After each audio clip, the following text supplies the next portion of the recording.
मराठी भाषा विभाग देखील माझ्याकडे आहे. मी तुम्हाला कुठं काम चालू आहे हे दाखवतो, सगळे अधिकारी तिथं बोलवतो.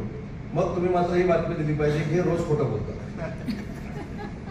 म्हणजे आज नरिमन पॉइंटला मराठी भाषा भवनाचं 100 कोटी रुपयाचं माझ्या विभागाचं काम सुरू आहे, तरी काही लोकांना दिसत नाही. त्याच्यामुळे माझी विनंती आहे पण की आपण सगळ्यांनी इकडून हा प्रश्न कायमचा बंद होतो. सर, ज्यांना दिसत नाही अशांना दिसावं म्हणून आपण काही करणार तुम्हालाच घेऊन जातो तिकडे.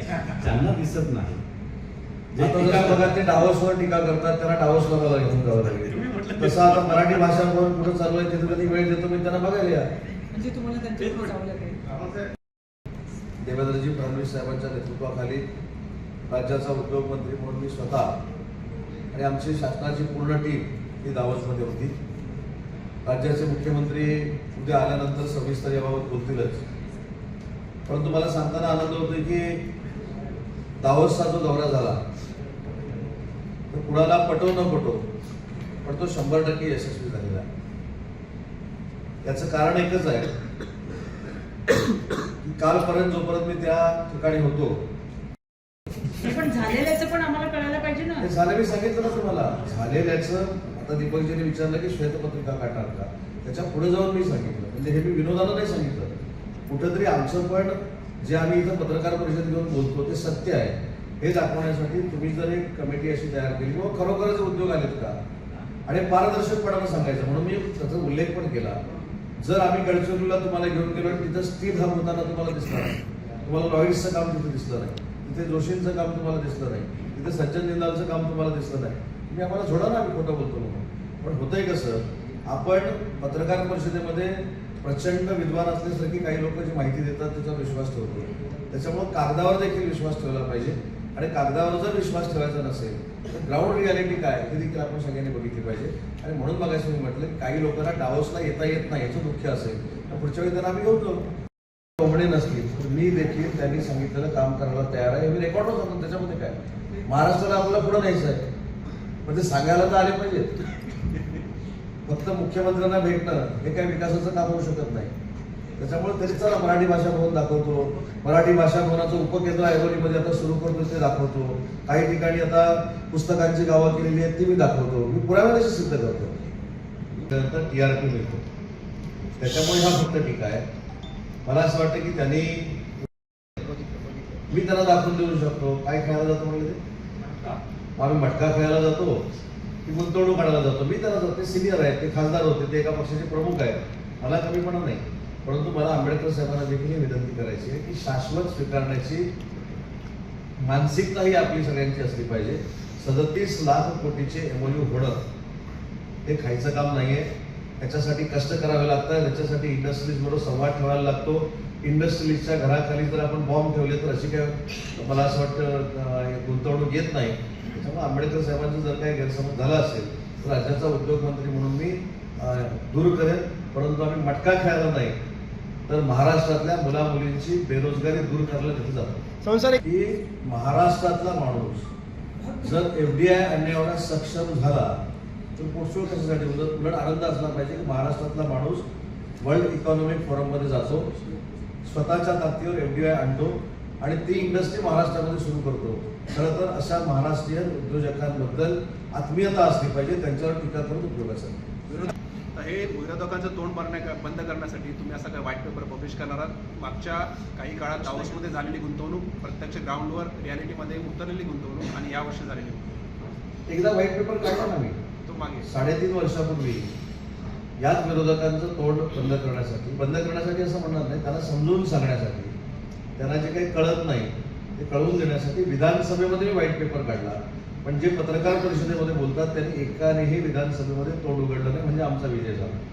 आणि खरोखरच श्वेतपत्रिका कशाला, त्याच्या पुढे जाऊन मी सांगतो की आपल्या सगळ्यांनी मिळून एक तज्ज्ञ पत्रकारांची किंवा सिनियर पत्रकारांची एक टीम तयार करावी आणि मी जी गुंतवणूक सांगितलेली आहे त्या गुंतवणुकीसाठी आपण एक महाराष्ट्रामध्ये खरंच ही गुंतवणूक आली की नाही हे बघण्यासाठी यावं. आणि जर ती आली नसेल तर आम्हाला झोडपावं ना, आमचं काहीच म्हणणं नाही. पण जे फक्त घरातनं बाहेर येतात, फक्त पत्रकार परिषद घेतात, त्यांच्यावर पण विश्वास ठेवू नये.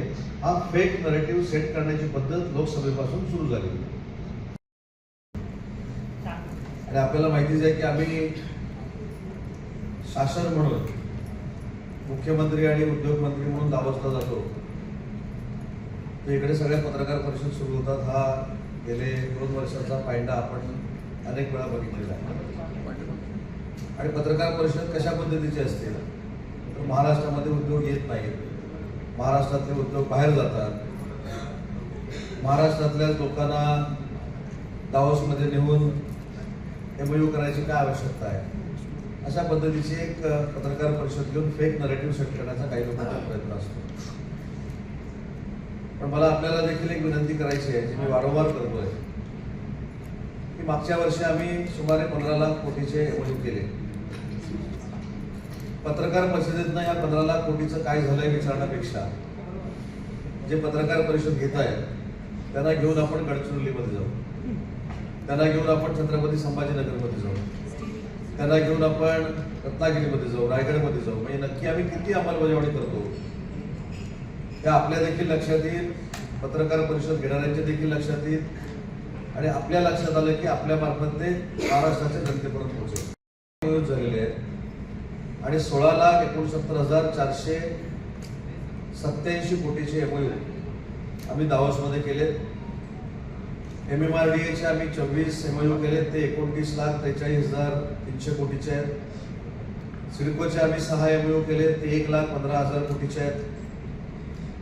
असे सुमारे 37,27,787 कोटीचे MOU हे आम्ही दावोसमध्ये करण्यामध्ये यशस्वी झालो आणि त्याच्यातनं सुमारे 43 लाख मुला मुलींना रोजगार मिळेल अशा पद्धतीचे हे सगळे MOU आहेत. आता महत्वाचा मुद्दा की याच्यामध्ये FDI किती आहे.